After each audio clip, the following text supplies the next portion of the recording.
Today, we're cutting through the complexity to show you exactly how to sign up for a Worldremit account right here in Kenya.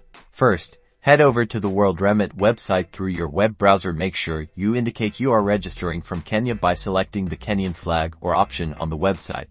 On the Signup page, you'll need to enter your personal details. Start by filling in your first name, last name, and your active and accessible email address that you can check, then click Continue.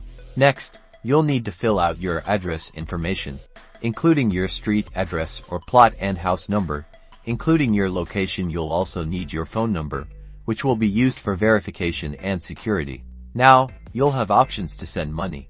You'll have to select the country you're sending money to. After this, you'll select the amount you want to send and indicate how you will be paying.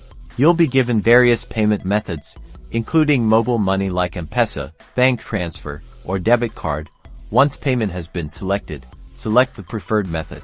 Finally, you might be prompted for some form of verification, such as a one-time password sent to your phone or a request for an ID to verify your identity in accordance to Kenyan regulations. This often includes both your national ID and a utility bill.